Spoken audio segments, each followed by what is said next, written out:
Hello everyone, this is Pankaj Kewat from Bermo Bokaro Jharkhand. और उम्मीद है आप लोग सभी अच्छे से होंगे, खैरियत होंगे और अपने मंजिल के प्रति अग्रसर होंगे। ओके, लास्ट क्लास हम लोग रेगुलेशंस 143 को देखा था और आज की रेगुलेशंस 144 है। ये लगभग 10 या 12 दिन के बाद की वीडियो बनाई जा रही है, यानी कि बीच में थोड़ी गैपिंग ज़्यादा हो गई थी। 10-12 दिनों के बाद ये वीडियो चल रही है। तो एक होता है कि फॉलो में जो चलना या किसी भी काम को फॉलो में करना जो होता है ना, वो बहुत अच्छे से हो जाती है। बट इन द केस बीच में ब्रेकर आ जाए या फिर किसी कारण आपको रुकना पड़ जाए और फिर से शुरुआत करने के लिए कोई बोले तो थोड़ा मन और जो इफेक्टिव या फिर आप उसको एक्टिवनेस बोलिए, थोड़ा मन और एक्टिवनेस कम देखने को मिलती है। बट यही चीज अगर कंटिन्यू फॉलो में चलती रही तो बहुत बेस्ट होता है। तो आज लगभग 10-12 दिन के बाद वीडियो को मैं बना रहा हूँ या फिर आप सभी के बीच रेगुलेशंस डिस्कशंस कर रहा हूँ। तो समझे ना? ओके, तो चलिए चलते हैं regulations 144, executions of major for dust control. Executions means regulations में बहुत शब्दों को ऐसे भी प्रयोग किया गया है जो कि प्रोनाउंस नहीं हो सकते हैं और प्रोनाउंस करने में थोड़ी कठिनाई आती है, प्लस शुद्ध भाषा में भी लिखी जाती है, यानी कि स्पष्ट हिंदी में भी देखने को मिलती है। ठीक है, वो ऐसा इसलिए आप समझिए कि सपोज राइट आप किसी मैटर में फंसे हैं और एक लॉयर हायरिंग कर रहे हैं। ठीक है, तो वो लॉयर का वर्किंग क्या होता है कि आपकी जो बात है वो स्पष्ट रूप से बाय लॉ अपने जज के सामने रखना होता है। ठीक है, और हालांकि जो आप बात कह रहे हैं वही बात को लॉयर भी कह रहा है, लेकिन एक बकायदा कानून के भाषा से वो कानून की भाषा से वो अपनी बातें को रखता है। ठीक है, तो सेमिटीज यहाँ भी है, हम लोग भी तो कानून ही पढ़ रहे हैं, तो थोड़ी बहुत हार्ड और स्पष्ट हिंदी भी लिखी है। हिंदी में आप देखें तो बहुत स्पष्ट हिंदी है और इंग्लिश में देखें तो कहीं कहीं कुछ ऐसे वर्ड्स आते हैं जो कि प्रोनाउंस करने में और हार्डनेस लगती है। एनीवेज कोई नहीं, मैं हूं ना उसके लिए।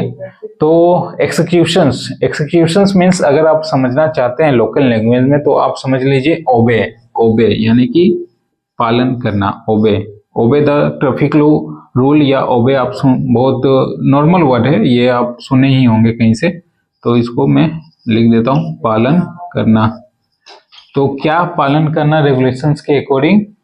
एक्सिक्यूशंस of major for dust control. Dust controls को हम लोग कैसे मेजर करें और क्या उसमें सावधानियां रखें, उसको हम लोग पालन करना है। ठीक है, मुख्यतः इसमें कुछ बातें हैं जो आपको जानना चाहिए और एग्जाम में point of view of examination से ये आपको आना ही चाहिए। अगर आप माइनिंग इंजीनियरिंग पास आउट है तो जो 3 या 4 बातें इस रेगुलेशंस में रखी गई है वो आपको आना ही चाहिए। अगर नहीं भी आ रहा है तो डोंट वरी, मैं हूं ना, not a Shahrukh Khan, this is Pankaj Kewat. Anyways, पहला बात कि रिप्रेजेंटेटिव फैक्टर्स। ये रिप्रेजेंटेटिव फैक्टर्स क्या होता है?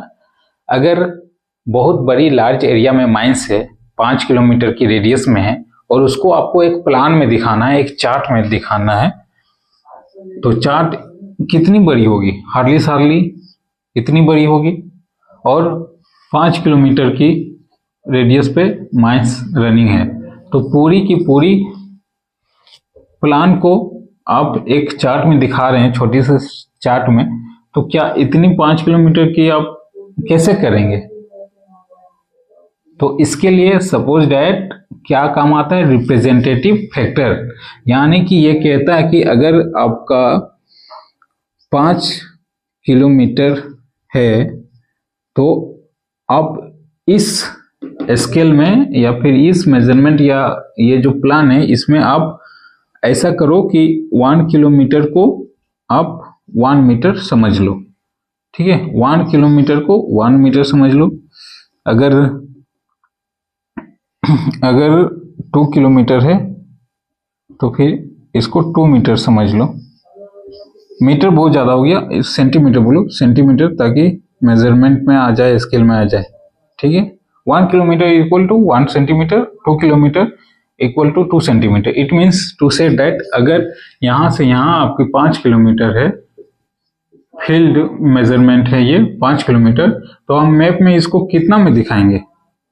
इसको हम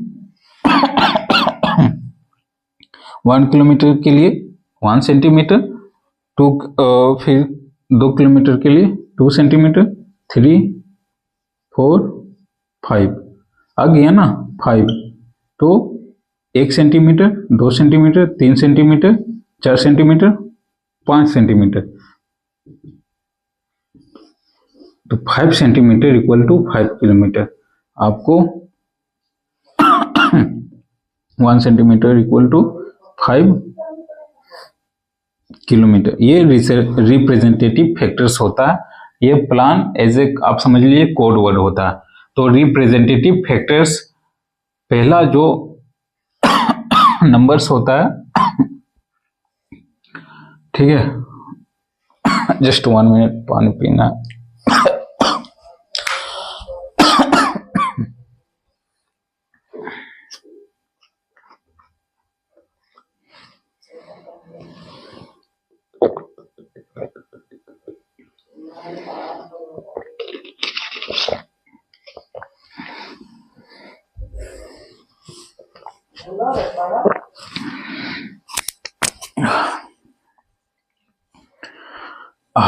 तो कहाँ थे हम लोग? Representative factors. तो पहला क्वेश्चंस अगर इसमें बनता है तो बनता है कि डस्ट प्लान को किस रिप्रेजेंटेटिव फैक्टर्स से हम लोग प्लान में दिखाते हैं। तो हमेशा याद रखिएगा, डस्ट प्लान को हम लोग 2000:1 में दिखाते हैं। Representative factor 2000:1। ये 2000 क्या है? ये फील्ड मेजरमेंट है, फील्ड मेजरमेंट, MEASERमेंट। और 1 क्या है? ये प्लान मेजरमेंट है, प्लान मेजरमेंट। ओके, समझे? अगर ये आपका 5 की जगह 2000 मीटर है, तो आप इसको प्लान में कैसे दिखाएंगे? 1 सेंटीमीटर,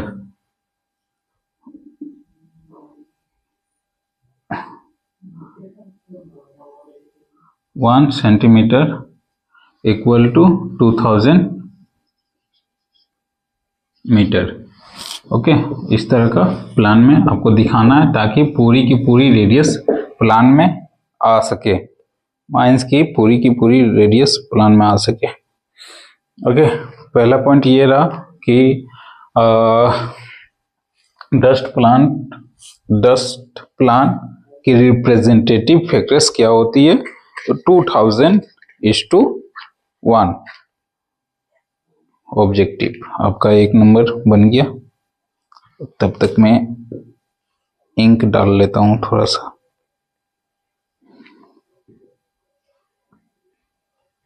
मैं जरा आज सीरियस मूड में हूं ना, ऐसा आपको लग रहा होगा,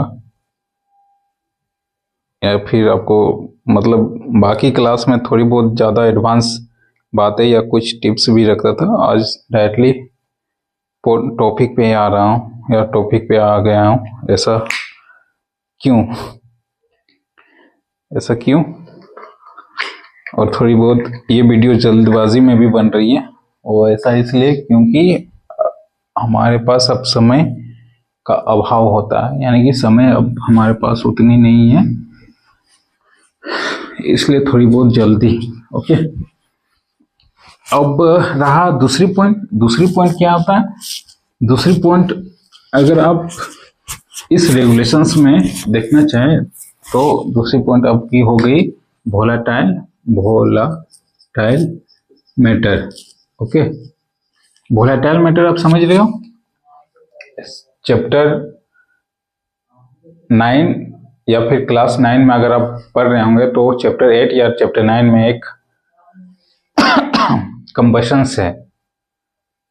अगर एनसीईआरटी या सीबीएसई स्टूडेंट हो तो क्लास 9 में 3rd चैप्टर में होगा कंबशन, 3rd या 4th चैप्टर में कंबशंस, ईंधन, ठीक ना।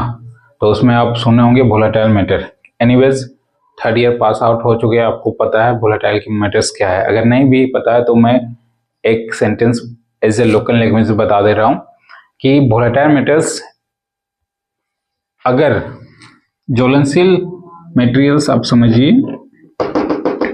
अगर किसी प्रोडक्ट में या किसी चीज में इसमें अगर वोलेटाइल मटेरियल्स है और इसको किसी प्रकार का एनर्जी मिल गई, सपोज दैट हीट एनर्जी मिल गई इसको, तो ये क्या करेगा, अपने आप में आग लग जाएगी और ये गैस रिलीज करेगा। सेम इट इज कोयल में भी है, कोयल में भी वोलेटाइल मेटल मिला जाता है, वोलेटाइल मेटल मिला जाता है। तो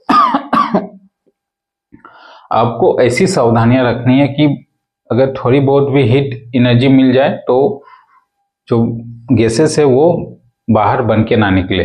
ओके, तो इसमें आपको सावधानियां क्या करनी होगी। पहला सावधानियां कि आपको स्टोन डस्ट छिड़काव, ठीक ना। स्टोन डस्ट यानी कि इनकम्बस्टिबल मटेरियल का छिड़काव करना है ताकि किसी प्रकार का एनर्जी कोयले में ना आए और अपना वोलेटाइल जो मैटर है वो गैस प्रोड्यूस ना करे।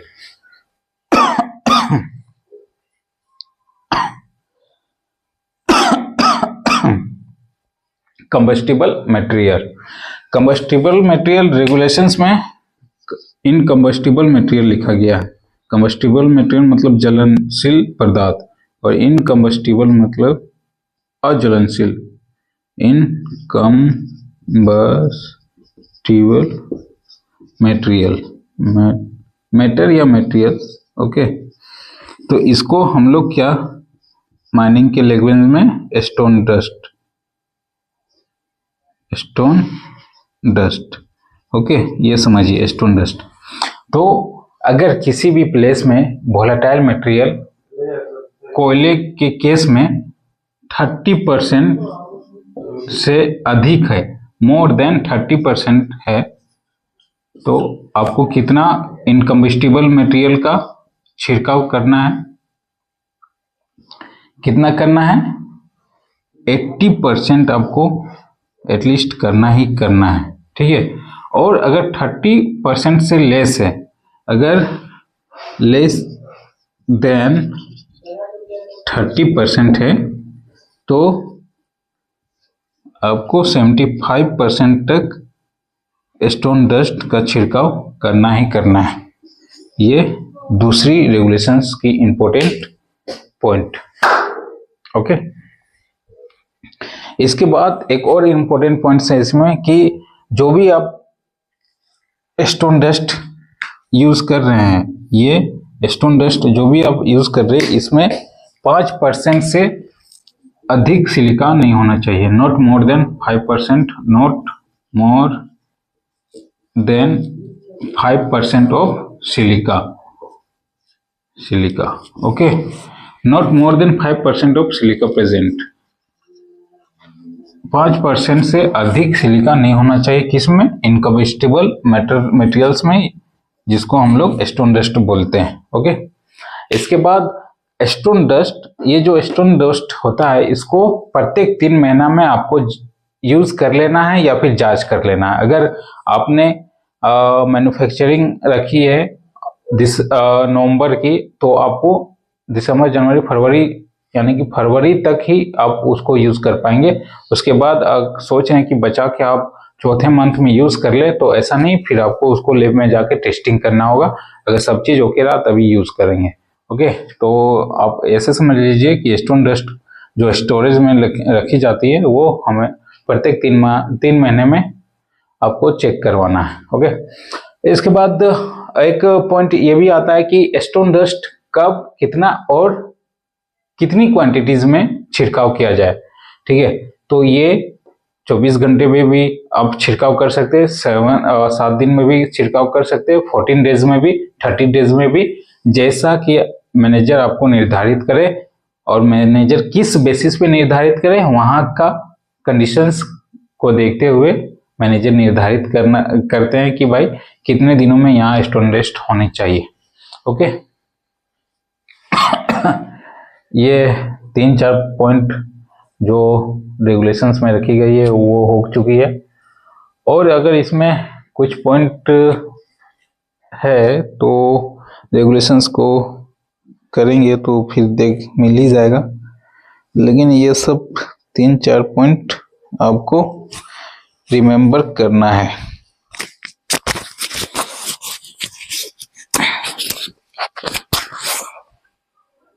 एटी 85% है, अच्छा 80% नहीं, ये 85% है, 85% है, सॉरी मिस्टेक हो गया, 85%।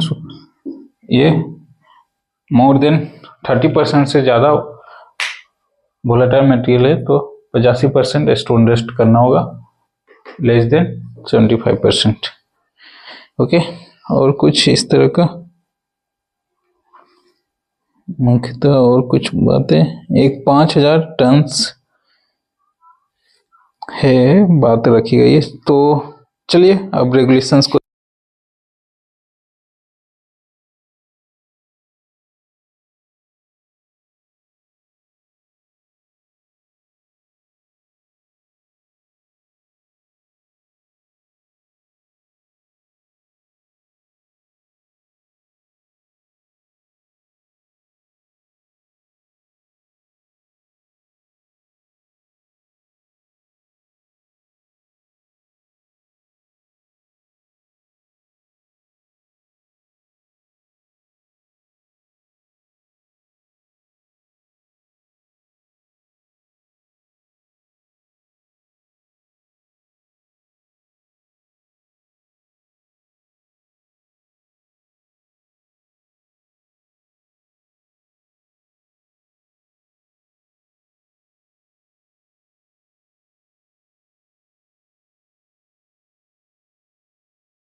I am sorry for voice, आपको नजर क्लियर आवाज नहीं आ रही होगी या फिर माइक की आवाज आपको सुनाई नहीं दे रही होगी क्योंकि माइक का बैटरी डिस्चार्ज हो गया था।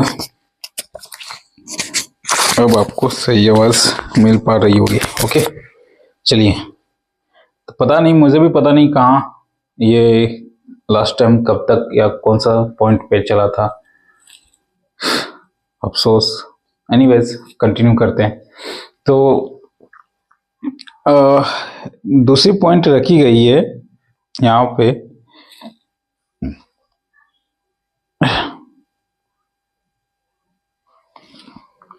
ये शायद मैंने बता दिया था, एक बार फिर से रिपीट कर दे रहा हूँ। मुझे भी पता नहीं कि माइक कब तक चली थी या कब तक नहीं। तो जो वोलेटाइल मटेरियल्स होता है वो अगर लेस देन 35% से बिलो है, लेस देन 35% बिलो है, तो आपको स्टोन डस्ट कितना परसेंटेज में करनी है? 75% में। और वोलेटाइल मटेरियल अगर 30% से ज़्यादा है तो आपको 85% करनी है। More than 30% of volatile material, तो स्टोन डस्ट आपको कितना करनी है? 85%। ओके, इसी में नेक्स्ट बात रखी गई है कि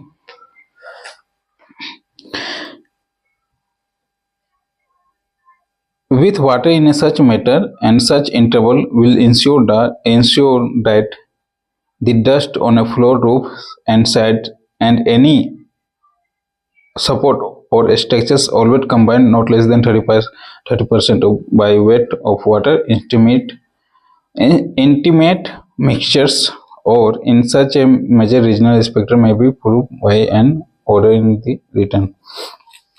मतलब कि फ्लोर रहे, फेस रहे या साइड्स रहे या फिर एनी सपोर्ट ऑफ स्ट्रक्चर्स रहे, अगर वहां पे स्टोन डस्ट या फिर पानी का जो छिड़काव होगा, स्टोन डस्ट ने पानी का जो छिड़काव होगा वो एटलीस्ट कितनी होनी चाहिए? 30% ऑफ डस्ट। अगर आपके पास ये डस्ट है, सपोज दैट ये डस्ट है, कोल्ड डस्ट है या डस्ट मान लीजिए, ये डस्ट आपका 100% का है, तो इसमें आपको एटलीस्ट 30% ऑफ वाटर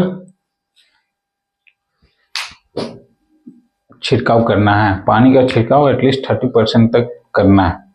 ओके,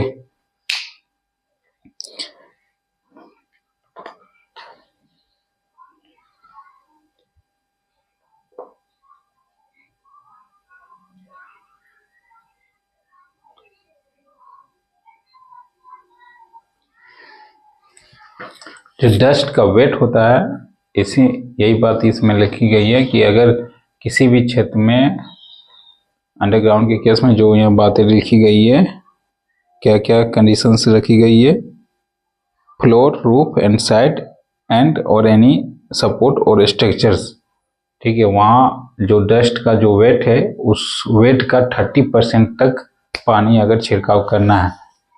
अगर 100% वेट है किसी का, 100% वेट है, तो किसी डस्ट का 100% वेट है तो इसका 30% तक पानी का छिड़काव करना है।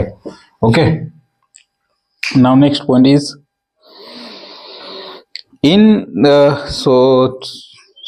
चौथा पॉइंट आएगा, ठीक है।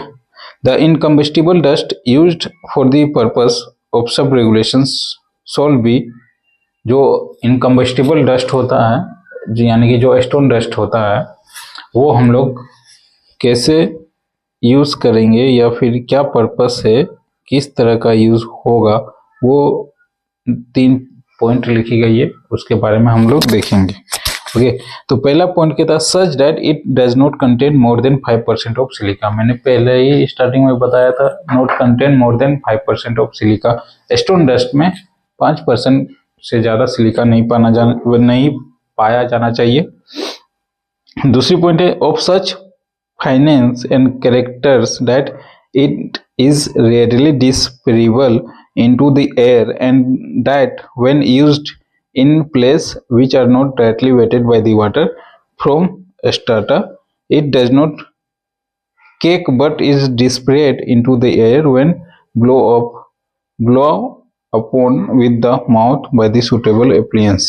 ओके, मतलब कह रहा है कि एकदम फाइन फाइनेंस एंड कैरेक्टर्स होने चाहिए। फाइनेंस नहीं, फाइनेंस फाइन। जैसे लोग पूछते हैं ना हाउ आर यू, तो आप रिप्लाई करते आई एम फाइन। तो वही चीज फाइन मतलब साफ सुथरा, एकदम साफ सुथरा होना चाहिए।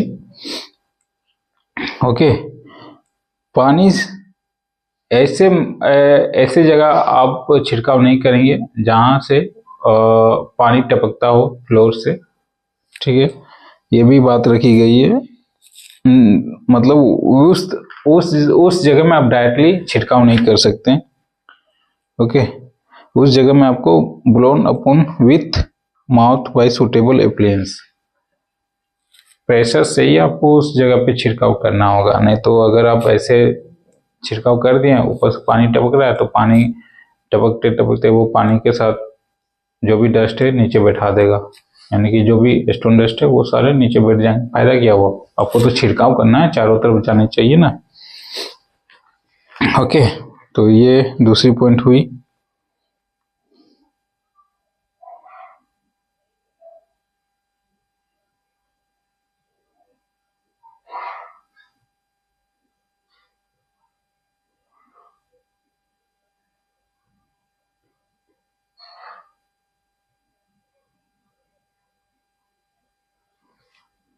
हाँ, एक पॉइंट यहाँ बहुत अच्छी बात रखी गई है कि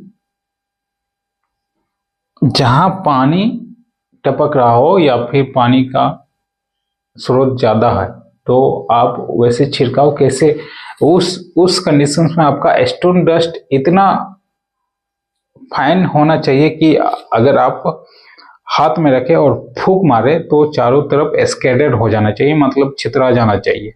इस तरह का स्टोन डस्ट आपके पास होना चाहिए। ओके, ये पॉइंट बहुत अच्छी बात रखी गई है यहाँ पे।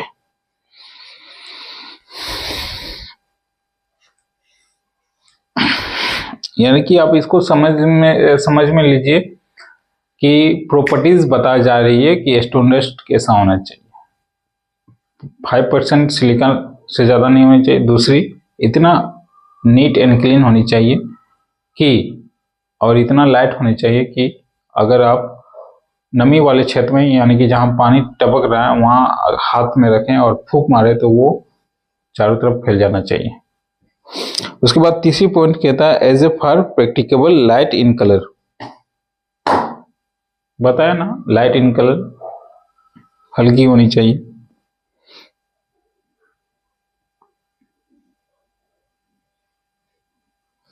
हल्के रंग की होनी चाहिए, हल्के रंग की होनी चाहिए। Okay, provided that way. अब next point, no incombustible dust shall be continue to be used if it is found by test which shall be carried out once at least 3 months, every 3 months, not comply with the foregoing requirement. Okay, और ऐसे combustible material यानी कि ऐसे stone dust को आप use नहीं करेंगे जो 3 मंथ्स से पहले टेस्ट नहीं किया गया हो। यानी कि अगर कोई कम्बस्टिबल मटेरियल, यानी सॉरी कम्बस्टिबल बोल रहा है, इनकम्बस्टिबल मटेरियल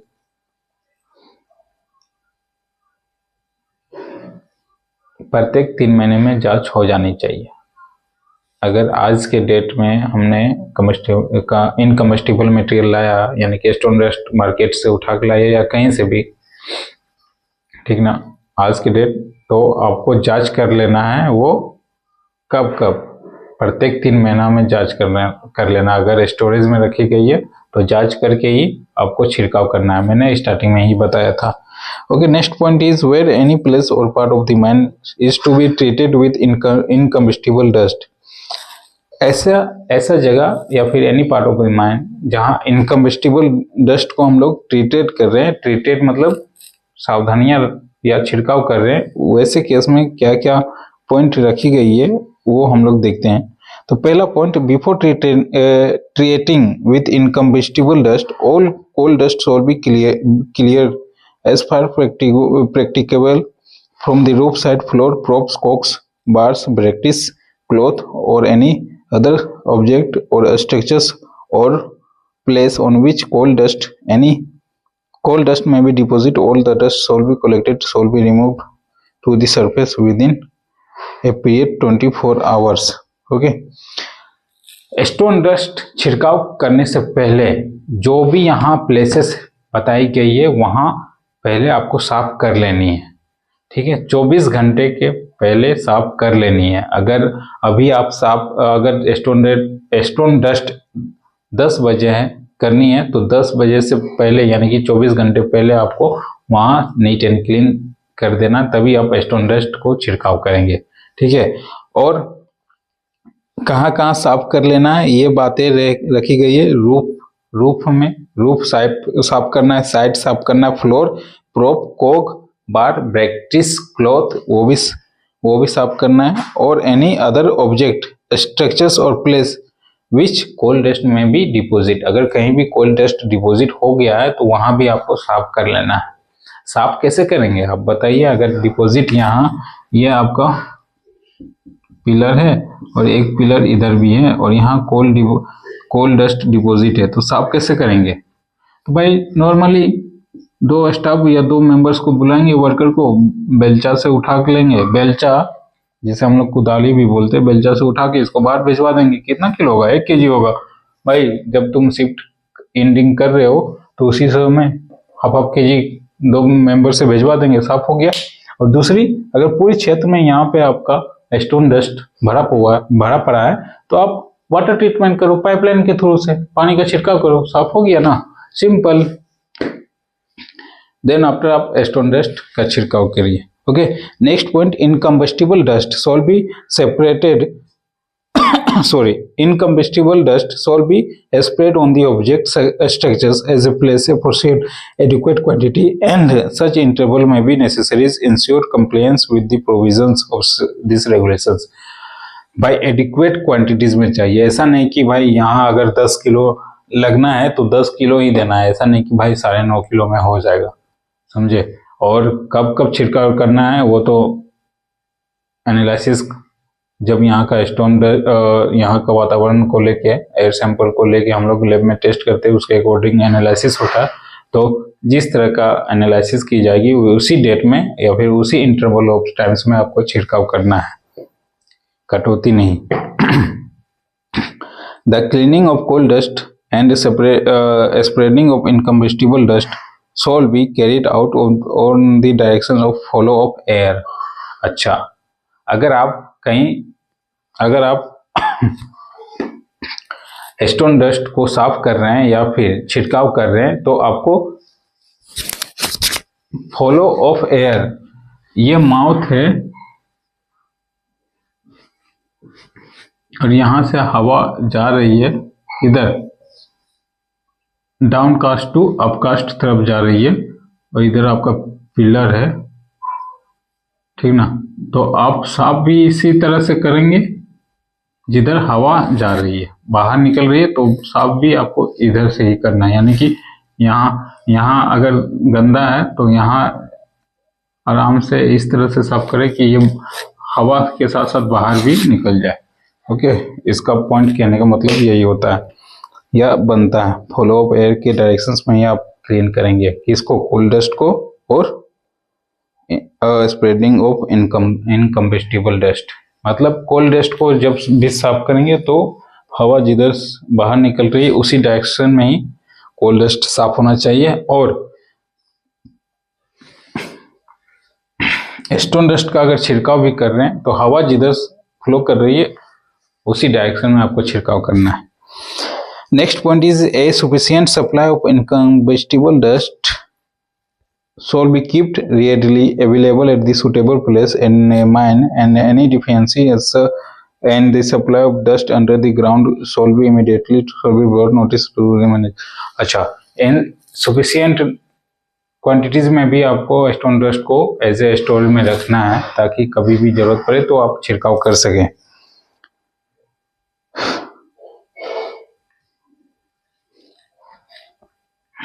थक जाता हूँ, रुक जाइए थोड़ा।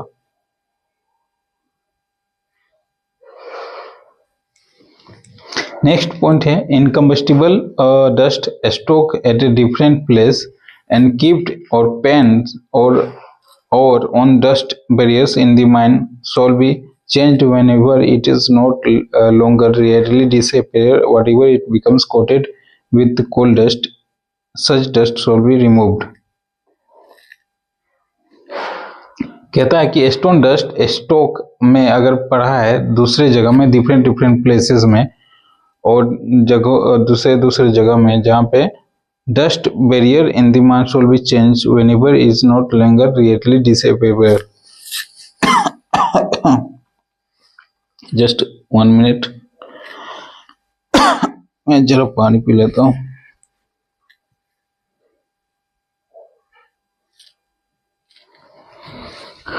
Okay, now so next point is a sufficient supply of incombustible dust shall be kept readily available at the suitable place in the mine, and any deficiency in supply of dust under the ground shall be immediately brought the notice to the manager.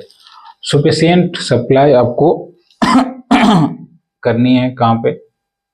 Sufficient supply रखनी है आपको underground के case में। कहीं भी अगर किसी प्रकार का दिक्कत है कि भाई स्टोन डस्ट अब हमारे पास नहीं है तो तुरंत आप मैनेजर को रिपोर्ट करेंगे। ओके, पर्याप्त मात्रा में आपको रखनी है। अच्छा, लास्ट पॉइंट कहता है कि incombustible dust stock at a different place at kept or pans or dust barrier in the mine shall be change whenever no longer rarely disable or recorded with it. Incombustible dust यानी कि stone dust आपको different जगहों पे भी रखना है। Underground के case में अलग अलग जगहों पे भी रखना है, या फिर अगर आप स्टोरेज सरफेस में है तो स्टोरेज में भी रखिए, तो जगह जगह में रखिए। ठीक है, उसके बाद उसमें एक और बात रखी गई है कि बहुत दिनों तक अगर यूज नहीं हुई हो या यूज ना स्टोरेज में ही हो, जैसे 2 महीना हो गया तो 2 महीना यूज ना हुआ हो तो उसको आप चेक कीजिए पहले। अगर आप हाथों में ले और फूंक मार के उसको उड़ाए और नहीं उड़े या फिर ढेला टाइप में हो जाए तो वो बेकार हो गई है। ठीक ना, ढेला मीन्स वाट भाई, अगर सीमेंट भी आप सीमेंट बोल रहा हूँ, सीमेंट भी ढेला हो जाता है हवा लगने से। आप चुना पत्थर मान लीजिए, चुना पत्थर में अगर हवा लग गई तो वो चीज खराब हो जाती है ना। सेम इट इज यहाँ भी है, हवा लग जाए ढेला बन गई तो खराब हो गई। ठीक है, now next point is a daily record of the area cleaned or coal dust and area treated with the incombustible dust with water. Amount of incombustible dust used shall be maintained in the bond page book kept for the purpose of entry. Such book shall be signed and dated dust in charge and counter signed and dated manager और ventilation officer. यानी कि जितने अभी तक आपने stone dust किए हैं या फिर एग्जामिन किए हैं या फिर जो भी स्टोन डस्ट से रिलेटेड काम है, आपको बॉन्ड पेज बुक में मेंटेन करना है, आपकी साइन लगेगी। प्लस डस्ट इंचार्ज की योग्यता क्या होती है भाई? ओवरमैन। ठीक है, किसी को भी डस्ट इंचार्ज ऐसे नहीं बना दी जाती, मिनिमम योग्यता ओवरमैन या फिर माइनिंग सरदार होगी। नेक्स्ट वाली पॉइंट में ये बात आएगी। ठीक है ना, तो सपोज दैट डस्ट इंचार्ज कोई ओवरमैन है तो उसकी काउंटर साइंस उसकी साइन लगेगी। ठीक है, उसके बाद काउंटर साइन किसकी लगेगी?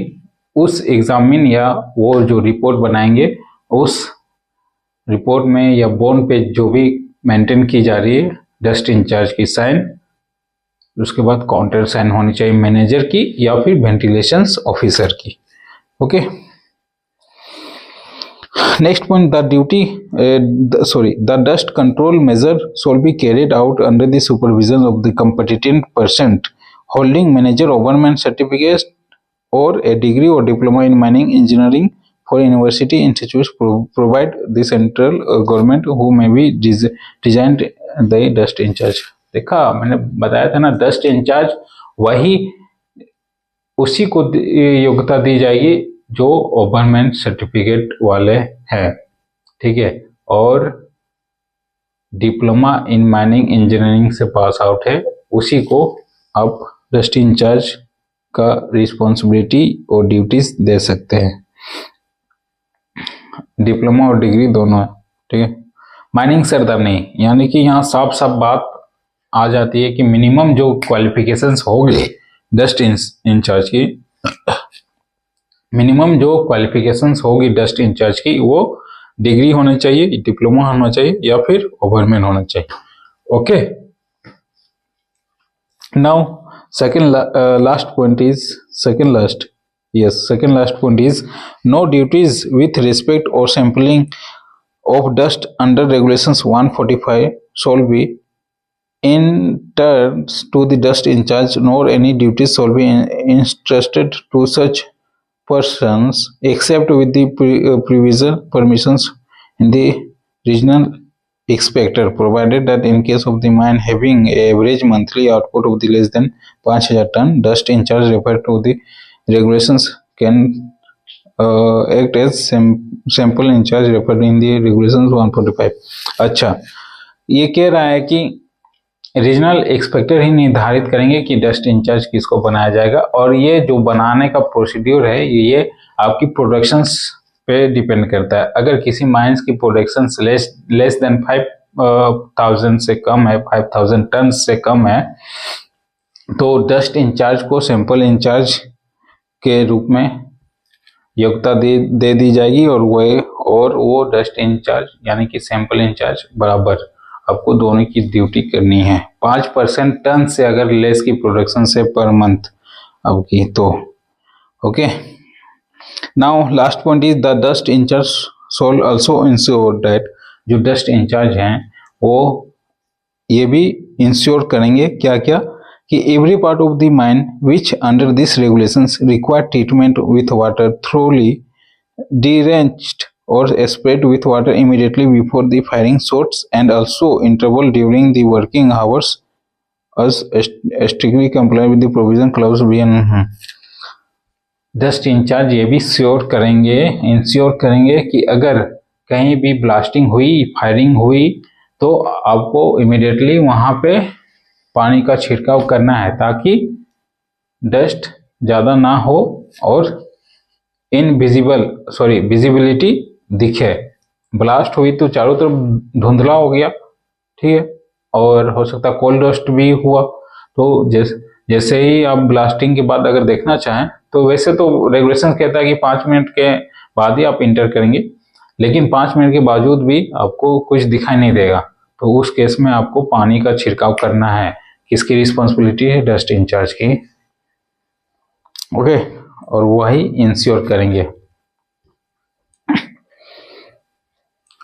अब से एक क्वेश्चन है, किसी भी फेस में ब्लास्टिंग हुई तो बताइए कितने रेडियस तक पानी का छिड़काव की जाती है। कमेंट में आप लोग बताइए कितने रेडियस तक पानी का छिड़काव की जाती है। ऑप्शन है 60 मीटर तक, 80 मीटर तक, 4 पिलर तक, या फिर 90 मीटर तक, ठीक है। ऑप्शंस ये भी हो सकता है कि मैंने ऑप्शंस ओरिजिनल वाली नहीं रखी है, तो आप सोच समझ के आंसर देना, ठीक है। ब्लास्टिंग के बाद कितने रेडियस तक पानी का छिड़काव की जाती है? क्या 18 मीटर? तुम समझो, मैंने क्वेश्चन आप समझिए, मैंने क्वेश्चन से राइज किया, कमेंट कीजिए, आपकी सही होगी तो आपको लाइक या थंब मिलेगा। Anyways, next point, every part of the mine which under these regulations can be treated with the incombustible dust is so treated with the strictly complied with the provision clause A and clause A of the sub regulations 3, clause A of sub regulations 3। हाँ, जो भी आप stone dust जो use कर रहे हैं वो regulations, मतलब इसी रेगुलेशंस के 3 पॉइंट जो पॉइंट 3 में लिखी गई है उसी के अकॉर्डिंग ही यूज करेंगे और उसी के अकॉर्डिंग आपका डस्ट होना चाहिए। नेक्स्ट पॉइंट इज, यानी कि last point is the arrangement for treating with water of incombustible dust aforesaid the maintain in good order. सही क्रम में आप यूज करेंगे arrangement of treating with water और इनकम्बस्टिबल डस्ट को आप सही तरीके से यूज करेंगे। असेंडिंग ऑर्डर, डिसेंडिंग ऑर्डर आपने नाम सुना है ना, same it is good order में। ऐसा नहीं कि भाई पानी छिड़काव करते हैं, ठीक है, उसके बाद 25 घंटा 26 घंटे के बाद फिर चारों तरफ धूल जम गए, उसके बाद आप स्टोन डस्ट करेंगे, ऐसा नहीं।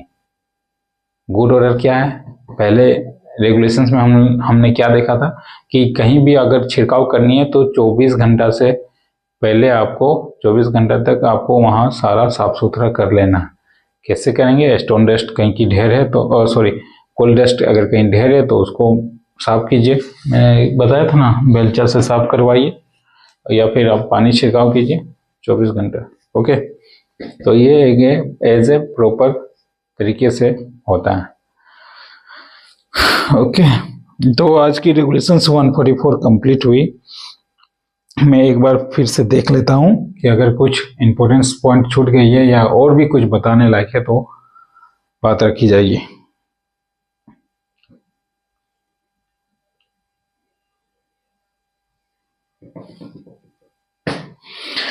चलो फिर, ऐसी तो कुछ बातें हैं नहीं, सारे बता दिया।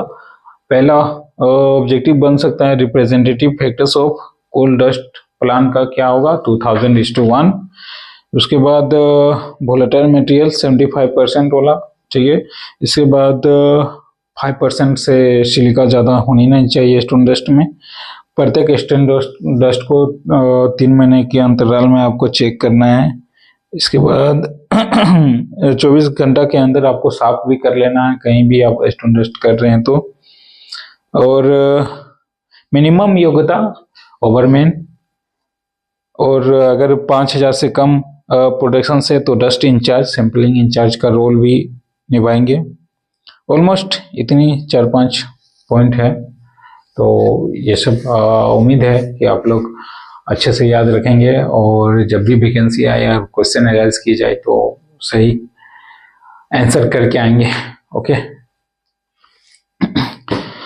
हो सकता है ये वीडियो बहुत जल्दी में बन भी रही होगी या फिर आपको उतनी अच्छी समझ में नहीं आ रही होगी, तो डोंट वरी, ये फॉलो में समझे कि अगर कोई भी काम फॉलो में हो रही है तो वो कंटिन्यू होते जा रही है तो बहुत अच्छी है। अगर इन द केस उसमें ब्रेकर्स आ जाते हैं या रुक जाती है तो फिर से उसे स्टार्ट करने में थोड़ा टाइम और वो एनर्जी लाने के लिए थोड़ा समय लगता है, ठीक है। तो ऑलमोस्ट 10 या 15 दिन के बाद वीडियो बना रहा हूँ, तो फॉलो हमारी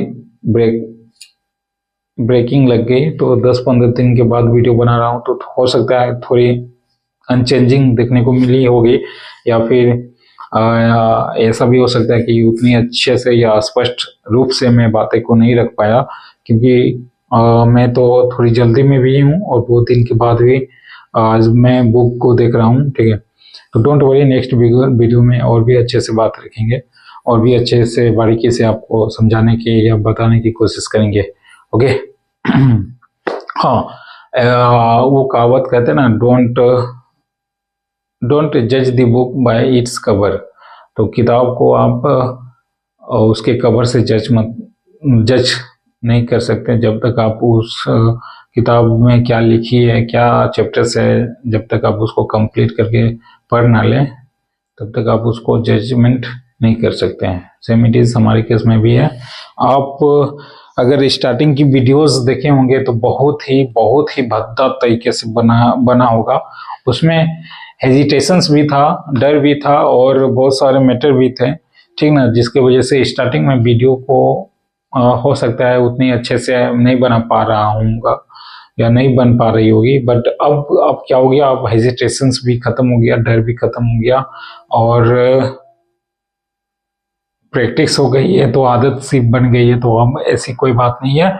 आप 10-12 वीडियो को छोड़ के अगर देखें तो आपको समझ में आ जाएगी कि हाँ भाई अब ठीक है, सर बढ़िया से टीच कर ले रहे हैं या फिर बढ़िया से बता पा रहे हैं। ओके, किसी के साथ भी होता है, अगर कुम्हार भी पहला अगर मटका बनाने के लिए बैठता है तो पहला मटका उसको खराब भी बनता ही बनता है। लगभग 10-15-20 मटके बनाने के बाद ही एक बढ़िया मटका वो बना पाता है। सेम इट इज सबके साथ भी होता है, तो डोंट जज the book by its cover. Okay, बीच में माइक भी शायद थोड़ी बंद हो गई थी, जिसके वजह से हो सकता है कि आपको सुनाई नहीं दे पा रही होगी, बट कोई नहीं, मैंने बात को फिर से रखी थी और माइक भी चेंज कर लिया, तो अभी तो प्रॉपर आवाज़ आ भी रही होगी। एनीवेज, आप लोग पढ़ते रहिए, बहुत बहुत हमारी तरफ से शुभकामनाएं हैं, बेस्ट ऑफ लक है एग्जाम्स की। रेगुलेशंस की 144 कंप्लीट हो गई है, लगभग 260 तक पहुंचना है। देन आफ्टर डिप्लोमा की क्लासेस भी है, तो उसको भी देखना है। समय का भी अभाव है, अपना भी करियर है, अपना भी जॉब है। ओके, तो have a good night, thank you very much.